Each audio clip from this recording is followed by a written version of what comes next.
3 disgraced officers. 1 hidden conspiracy. A city about to implode. Captain Ethan Myers, Lieutenant Grace O'Donnell, and Sergeant Marcus Hill were once the pride of New Hope City's police force. But after a botched operation leads to their public humiliation, their lives fall apart.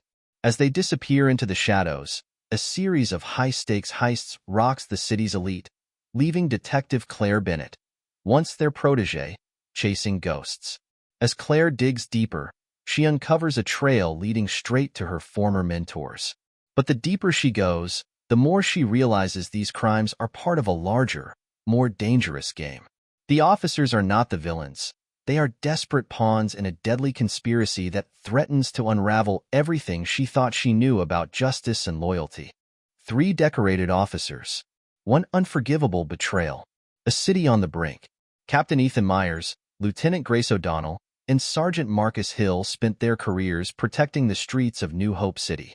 They wore their badges with pride, but when a high-profile mission goes tragically wrong, they're stripped of their ranks and left to face public disgrace. Their downfall was orchestrated by the very people they trusted, powerful higher-ups desperate to cover up their own crimes. Humiliated, broken, and forgotten, the officers disappear from the public eye. Detective Claire Bennett never imagined she'd be investigating her own mentors. A rising star within the force, Claire is called in to investigate a series of daring heists that have rocked the city's elite. As she follows the trail, she begins to suspect that these meticulously executed crimes are linked to the disgraced officers she once admired. As the lines between justice and vengeance blur, Claire is thrust into a shadowy world where the real enemy lurks not in the streets, but within the very institution she swore to serve. Her investigation leads her down a dangerous path, revealing a conspiracy that reaches the highest levels of power, and uncovering the truth might cost her everything. In a devastating twist, Claire discovers that the officers were never seeking revenge. They were on a covert mission to expose the very corruption that had ruined them, until the system turned against them. Now, they are running out of time, and Claire must choose: follow the rules and let the truth die, or risk it all to expose a conspiracy that could bring down the city's most powerful. With high stakes, impossible choices, and a shocking conclusion, beneath the badge is a heart-pounding tale of loyalty, betrayal, and the cost of seeking justice in a world built on lies. Detective Claire Bennett. Mid-30s, medium build with sharp, watchful eyes. Her dark brown hair is usually pulled back in a practical ponytail. She has a subtle scar near her right eyebrow from an early career incident. A rising star on the force, Claire grew up idolizing her father, a retired police officer. Determined to forge her own path, she quickly rose through the ranks, earning a reputation for being relentless in her pursuit of justice. She has always admired Myers, O'Donnell, and Hill for their integrity, which makes the discovery of their involvement in criminal activity deeply personal. Haunted by the pressure of the investigation and her growing distrust of the institution, Claire must decide where her true loyalties lie. Captain Ethan Myers in his 50s, tall and broad-shouldered, with graying hair and a weathered face that reflects years of experience. His once vibrant blue eyes now bear the weight of betrayal. A decorated officer nearing retirement, Ethan was once the face of the police force, respected and admired by his peers. After the operation that cost him everything, Ethan struggles with guilt and a growing desire for redemption. He is the driving force behind the group's secret plan to expose the corruption that has crippled them. Ethan is Claire's former mentor, which adds a complex emotional layer to their evolving relationship. Lieutenant Grace O'Donnell's physical appearance. Early 40s, slim and athletic, with short red hair. Her piercing green eyes and permanent scowl reflect a no-nonsense demeanor. She has a small tattoo on her wrist, a reminder of her military background. Grace is a former military intelligence officer who transitioned to law enforcement, bringing tactical precision to the team. After her discharge, Grace's rigid moral code begins to crumble under the weight of injustice, and she struggles with anger and depression. Despite her tough exterior, she feels a deep sense of betrayal by the institution she trusted. She becomes more ruthless as the plot unfolds, determined to fight no matter the cost. Sergeant Marcus Hill, mid-40s, stocky, with a shaved head and a deep, gravelly voice. He has visible burn scars on his forearms from a past incident, a constant reminder of the dangers of the job. His demeanor is serious, but his eyes betray a quiet sadness. Marcus grew up in a tough neighborhood and joined the force to protect people like himself when he was younger. Known for his calm under pressure, he was the heart of the team. The scandal devastated his family life, bringing him to the brink of divorce and alienating him from his teenage daughter. With little to lose, Marcus is more conflicted than the others, often caught between the group's dangerous path and his own sense of morality. New Hope City Police Department.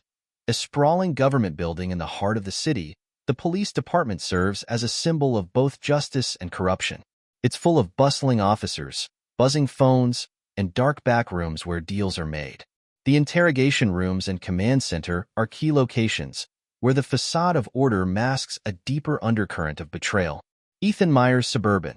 A modest two-story suburban home on the outskirts of town, once filled with warmth and family. Now, it's a quiet, empty place. The walls are adorned with photos from his decorated career, a painful reminder of the man he once was. The basement serves as a secret meeting place for Ethan, Grace, and Marcus, where they secretly plan their next moves. Abandoned Warehouse. An abandoned building on the edge of the industrial district, this warehouse is the group's hideout. Once used for shipping, it now serves as a base for their heists and covert operations. The dust-covered floors, broken windows, and exposed metal beams create a stark contrast to the organized chaos of their mission planning.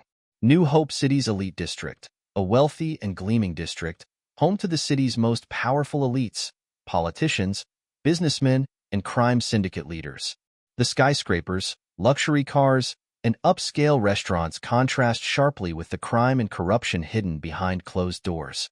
Claire's investigation brings her here frequently, as she uncovers connections between the city's elite and corruption within the police force.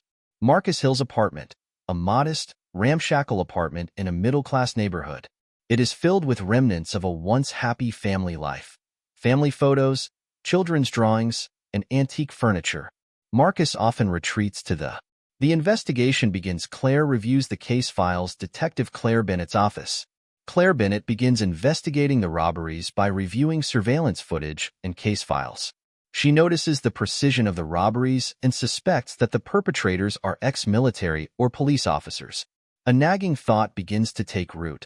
Could her former mentors be involved? Showcasing Claire's methodical and sharp investigative skills, while also foreshadowing her inner conflict. It also builds tension as she gets closer to uncovering the truth. Claire's suspicions grow, leading her to investigate further and follow leads that eventually lead her back to Ethan, Grace, and Marcus. First robbery. The scene of one of the recent robberies, a luxury jewelry store. Claire Bennett, crime scene investigators. Claire visits one of the robbery scenes, where the crime scene investigators found evidence. Claire notices the tactical precision of the crime, deepening her suspicion that this is no ordinary group of criminals. She begins to cross-reference former military and police officers with the skills required for robberies. This scene brings Claire closer to discovering the rogue cop's involvement and keeps the tension building as she follows their trail. Claire's visit to the crime scene reinforces her suspicion that the heists are more personal and professional than they seem. Ethan's first move. The abandoned warehouse characters. Ethan Myers, Grace O'Donnell, Marcus Hill. Summary. Ethan and the team prepare for their first undercover mission to gather incriminating evidence against the corrupt officers.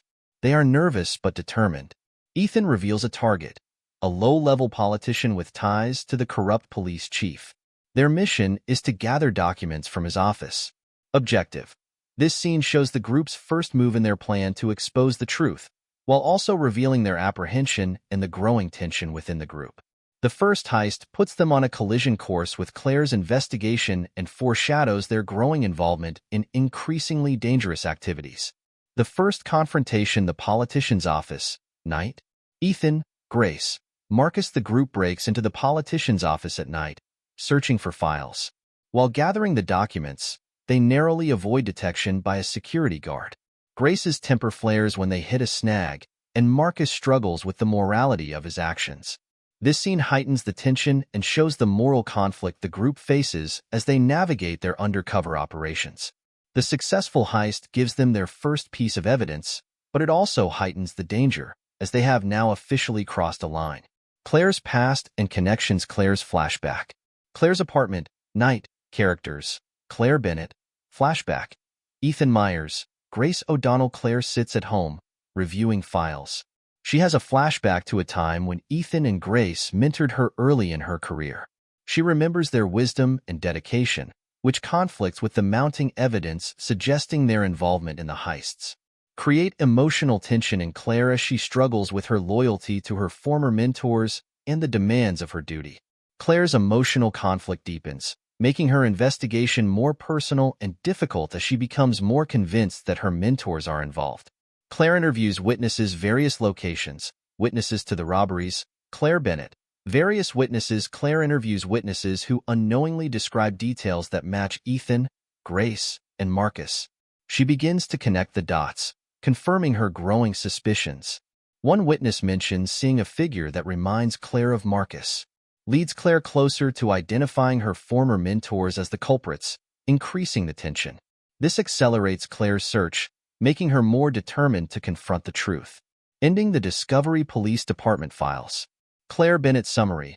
Claire discovers old case files that indicate a cover-up in the department that coincides with the time of Ethan's fall from grace. She finds the same redacted document that Ethan discovered, in which confirms that the conspiracy is real. This scene confirms to Claire that something bigger is at play, leading her to take more drastic action to uncover the truth. Claire's discovery intensifies. The second heist setting. The elite district, corrupt politician's mansion. Ethan Myers, Grace O'Donnell, Marcus Hill. Ethan's group pulls off their second heist, breaking into a wealthy politician's mansion to steal more incriminating documents. This heist is more dangerous, with tighter security, and almost goes awry when they are nearly caught by armed guards. Building action and tension, showing the group's growing desperation and the greater risks they are taking. The increased risk of the heist draws them deeper into dangerous territory, with more at stake for everyone involved. The chase. Claire's realization. Claire's office. Claire Bennett summary. Claire puts it all together and realizes that Ethan, Grace, and Marcus are responsible for the heists. Her heart sinks, but she knows she has to confront them. This is the turning point for Claire, where she must face the painful truth about her former mentors. Claire's realization leads her to track down Ethan and the others, leading to the start of the chase. First confrontation setting. Abandoned warehouse characters. Claire Bennett, Ethan Myers, Grace O'Donnell, Marcus Hill summary. Claire confronts the trio at their hideout, accusing them of the robberies. Ethan tries to explain the larger conspiracy, but Claire is torn between loyalty and duty. The conversation becomes heated, and Claire gives them an ultimatum. Turn themselves in or she will be forced to take them down. Purpose: to create emotional conflict and tension between Claire and the group. The confrontation sets the stage for a larger conflict between Claire and her former mentors, with high emotional stakes. Claire investigates the conspiracy. Various locations. Characters. Claire begins to investigate the conspiracy, taking Ethan's allegations seriously. She finds more evidence pointing to corruption within the upper echelons of the police force. This further complicates Claire's position, showing her torn between continuing the conspiracy or arresting her former mentors. Claire's investigation validates Ethan's claims, leading her to doubt her loyalties. The betrayal setting. City Hall. Ethan Myers, Grace O'Donnell, Marcus Hill summary. During their next heist, the trio are ambushed. It becomes clear that someone within the police force has tipped them off to their location. They narrowly escape, but this deepens their paranoia and frustration. Ethan suspects that Claire may have betrayed them. The stakes and emotional tension increase as trust within the group begins to fray. The betrayal leads Ethan and the others to act more recklessly, leading to a dramatic climax. The truth emerges. Claire's revelation. Chief's office characters. Claire Bennett, Chief of Police. Claire confronts the Chief of Police, revealing the evidence she has uncovered about the conspiracy. The Chief reacts coldly, and Claire realizes that he is part of the corruption. Reveal the full scope of the conspiracy and confirm Claire's suspicions.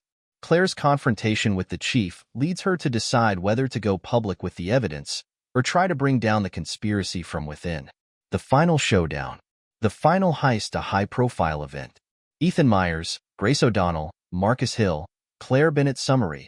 Ethan's group plans a final heist to expose the corrupt highest-ranking official.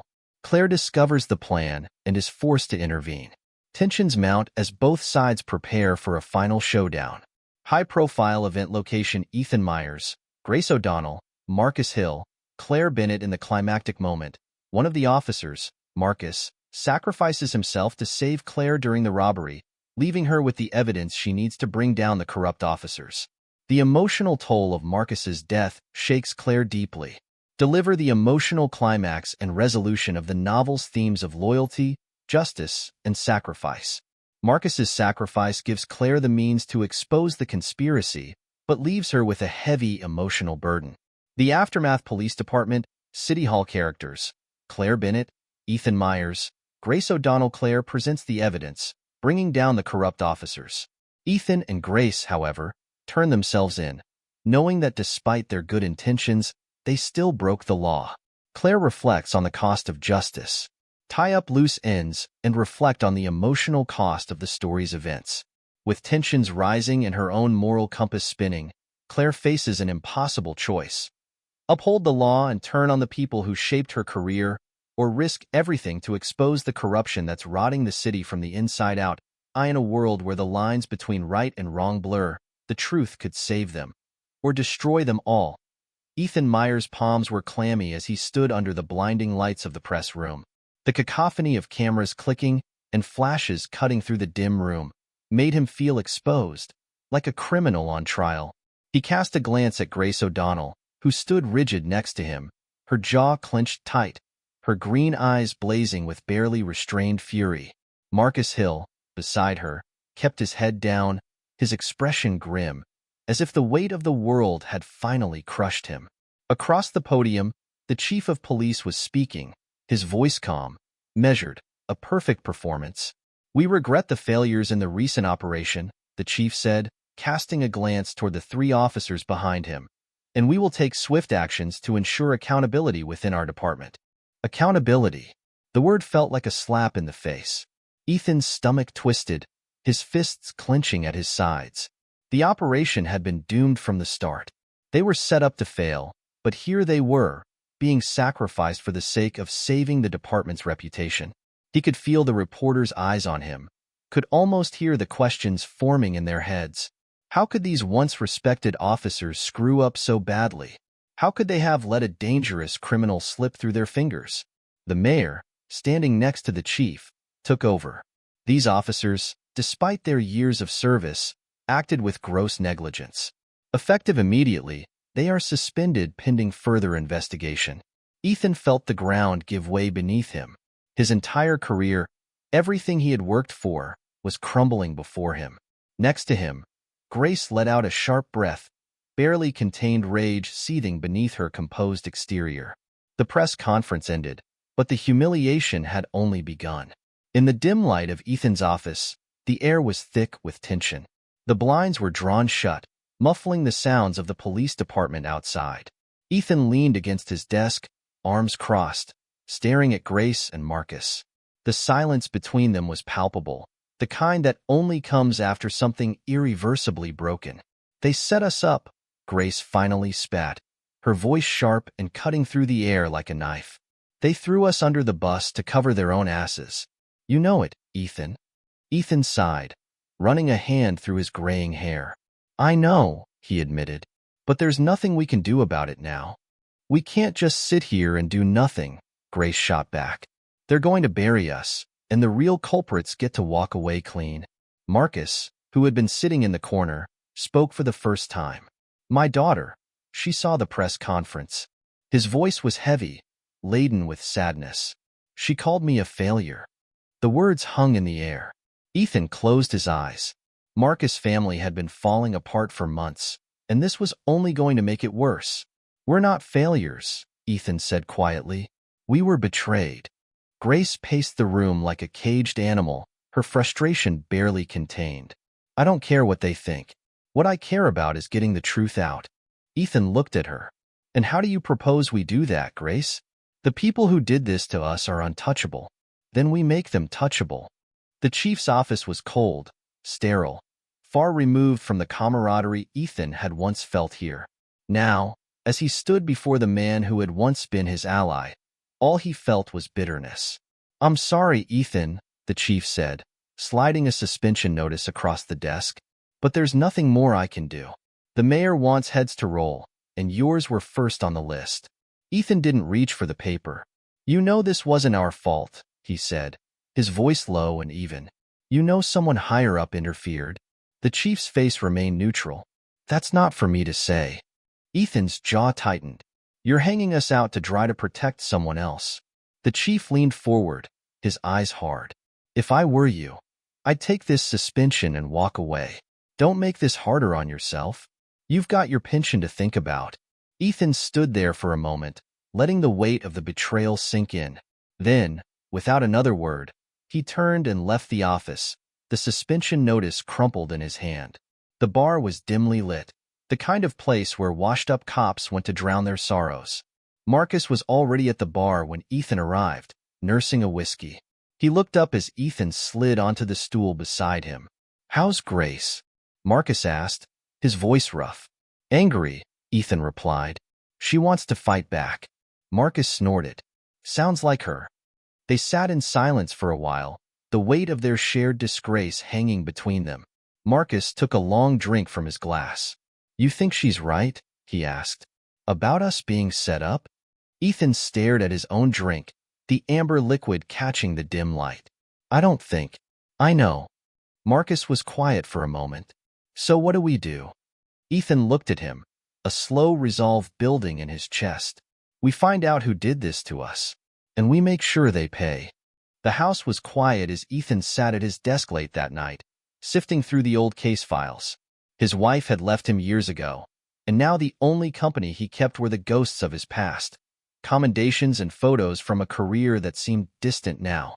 He was about to give up for the night when a thin, redacted file caught his eye.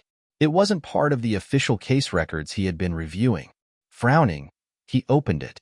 The pages were filled with blacked-out sections, but the few words left untouched hinted at interference from higher-ups. His heart began to race. This was it. Proof that someone had manipulated the operation, set them up to take the fall. Ethan sat back in his chair, the weight of the discovery settling over him. He had been right all along. But now, what would they do with this? The abandoned warehouse was cold, the air thick with dust and decay. Ethan, Grace, and Marcus stood in the center of the vast, empty space, the dim light from a single bulb casting long shadows on the concrete floor. Ethan spread the redacted file on a crate in front of them. "This is proof," he said quietly. "Someone higher up set us up. We find out who, we expose them, and we clear our names." Grace's eyes gleamed with determination. Finally, some real leverage. Marcus hesitated, his brow furrowed. "Are we sure about this? Going rogue. It's not exactly the best idea." Grace shot him a look. "What's your alternative, Marcus? Sit back and let them destroy us?" Ethan placed a hand on Marcus' shoulder. "This is our only shot. We do this smart, we do this carefully, and we get our lives back." After a moment, Marcus nodded. "Okay, I'm in." Ethan looked at the two of them, his friends, his comrades, and for the first time since the press conference, he felt a spark of hope. "Then let's get to work." Back at the police department, Detective Claire Bennett sat at her desk, flipping through a stack of files. The recent string of high-profile heists had the department on edge, and now she was being tasked with investigating them. She glanced up at the chief's office, where the blinds were drawn. The case was odd, too clean, too precise. The criminals were professionals, military or ex-police, she suspected. A part of her didn't want to follow where her gut was leading her. She had looked up to Ethan Myers and his team for years. They were legends, the kind of officers she aspired to be. But something didn't add up, and the more she dug into the case, the more she feared the truth might shatter everything she believed about them. The fluorescent lights of the police station flickered above Claire Bennett as she sat at her desk, surrounded by piles of case files. The office was quiet, the hum of distant conversations barely audible.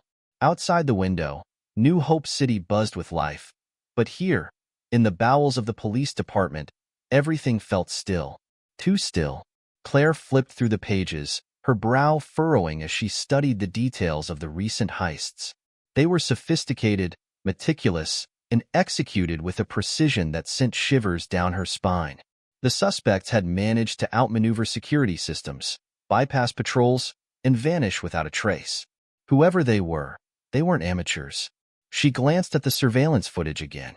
The shadows of the figures moving through the jewelry store. Swift, calculated movements, all wearing masks. But something about their body language felt familiar, as if she had seen it before. Could they be ex-military? Or worse, ex-cops? The thought gnawed at her, refusing to let go. As much as she didn't want to believe it, a nagging suspicion began to form. Her mind drifted to Ethan Myers, Grace O'Donnell, and Marcus Hill, the officers who had once mentored her. They had been disgraced, humiliated. Could they have gone rogue? Shaking her head, Claire pushed the thought aside. It was too soon to jump to conclusions, but she couldn't ignore the uneasy feeling settling in her gut. She made a note to follow up on the profiles of officers with military backgrounds, her pen scratching across the paper in quick, efficient strokes. The deeper she went into this investigation, the more she feared where it might lead. The jewelry store had been cleaned up since the robbery, but traces of the crime still lingered. Broken glass sparkled in the display cases like forgotten memories of wealth, and the faint outline of where the vault door had been blown off its hinges remained on the floor. Claire walked through the crime scene, her eyes scanning every detail. The forensics team had already gone through, collecting what little evidence they could find. Still, she liked to see things for herself. Sometimes the smallest detail could break a case wide open. A crime scene investigator approached her, holding a small evidence bag. Inside was a tiny piece of metal, part of a high-end lockpicking kit. "We found this near the back entrance," the investigator said, handing it over. "Custom-made. Not something you'd find just anywhere." Claire examined the piece. Whoever had done this knew their way around security systems. That much was obvious. The question was, how did they know so much? The precision of the break-in was unnerving. There were no signs of recklessness, no mistakes. It was as if they had known the building's layout inside and out, as if they had studied every inch of the store before making their move. "They're professionals," she muttered under her breath. "Whoever they are." Her mind wandered again to Ethan, Grace, and Marcus. Could they have done this? She knew how skilled they were. Ethan's years of experience, Grace's tactical expertise, Marcus's calm under pressure. It all fit too well. Pushing the thought down, Claire made a note in her file. She needed more information before she could jump to any conclusions. But the pieces were starting to fall into place, and she didn't like where they were leading. In the shadows of the abandoned warehouse, Ethan Myers stood with Grace and Marcus, the three of them huddled over a makeshift table littered with documents and maps. The dim light from the overhead bulb cast long, dark shadows across the room. "This is the target," Ethan said, pointing to a marked building on the map. "A local politician with ties to the chief of police. We hit him. We get the documents that prove the corruption goes all the way to the top." Grace crossed her arms, her piercing green eyes fixed on the map. "What kind of security are we looking at?" "Minimal," Ethan replied. "He's not expecting anyone to come after him. He thinks he's untouchable." Marcus shifted uncomfortably, his eyes scanning the room as if looking for an escape. "Are we sure about this?" he asked, his deep voice tinged with doubt. "Breaking into a politician's office. This isn't just bending the rules, Ethan. We're crossing a line." Ethan turned to face him, his expression hard. "We crossed a line the moment they threw us under the bus. This is our chance to get back at them. We expose the truth. We clear our names." Marcus looked down, his hands subconsciously rubbing the burned scars on his forearms. "Yeah, but what if we're wrong? What if this doesn't end the way we think?" Grace stepped forward, her voice firm. "There's no turning back now. We're already in this. Either we finish what we started, or we let them destroy us." Ethan nodded, his resolve strengthening. "We do this smart. We do this quick. And we get out with the proof." The three of them exchanged a glance, the weight of their decision hanging in the air. There was no going back now. It was well past midnight when Ethan, Grace, and Marcus slipped into the politician's office building. The building was eerily quiet, the hum of the city outside a distant murmur. They moved in silence, each step carefully calculated, their movements rehearsed. Ethan led the way, his senses on high alert. Grace trailed behind, her fingers lightly brushing the gun holstered at her side. Marcus brought up the rear, his face tense as they approached the office. When they reached the door, Ethan pulled out a set of lockpicks, his hands steady as he worked on the lock. Within seconds, the door clicked open, and they slipped inside. The office was a maze of papers, filing cabinets, and computer monitors. Grace wasted no time, heading straight for the filing cabinets, pulling them open one by one. Ethan rifled through the desk, searching for anything that might lead them to the evidence they needed. Marcus stood by the door, his eyes darting nervously to the hallway outside. "We need to move faster," he hissed, his voice low but urgent. "I'm working on it," Grace snapped, her frustration bubbling over. She yanked open another drawer, her eyes scanning the files. "There's nothing here." Ethan frowned, flipping through a folder. "Keep looking. It's here somewhere." Just as they were about to give up, Marcus froze. Footsteps echoed in the hallway. "Someone's coming," he whispered. Grace's eyes widened. "We're out of time." Ethan grabbed the few files they had found and stuffed them into his bag. "Let's go." They slipped out of the office just as the footsteps drew closer, narrowly avoiding being seen by the night guard making his rounds. The tension in the air was palpable as they made their way back to the warehouse, the weight of what they had just done settling over them. But they had the files, and with those files, they had a chance. The sun was rising by the time Claire returned to her office, exhausted but unable to rest. The weight of the investigation was starting to wear on her, the constant pressure of knowing that something was just out of reach gnawing at her every waking moment. She sat down at her desk, flipping through the files once again. Each time she looked at the case, the same feeling of dread crept over her. The precision, the timing, the professionalism. It all pointed to one thing, and it was the last thing she wanted to admit. Her phone buzzed, pulling her from her thoughts. It was a message from a colleague in forensics. "Got something you'll want to see. Come down to the lab." Claire stood, her heart racing. If they had found something, anything, it could be the break she needed. As she made her way down the hallway, her thoughts drifted once again to Ethan, Grace, and Marcus. She had admired them, respected them. They had been everything she wanted to be as a detective. But now she wasn't so sure. If they were behind this, if they had really gone rogue, then everything she thought she knew was a lie. She pushed open the door to the forensics lab, bracing herself for whatever came next. Inside the forensics lab, Claire's colleague handed her a printout. It was a set of fingerprints, partial, smudged, but recognizable. This was found on a piece of evidence from the jewelry store, the forensic expert explained. "We ran it through the system. It's a match." Claire's heart pounded as she looked at the name that appeared on the report, Marcus Hill. For a moment, the world around her seemed to fade away. It couldn't be, but the evidence was right in front of her. Her mind raced. Marcus, Ethan, Grace. Could they really be involved? She clenched her fists, her resolve hardening. She would find out the truth, no matter what it took, even if it meant taking down the people who had once been her heroes. Claire sat at her desk late into the night, the glow of the desk lamp casting long shadows across her office.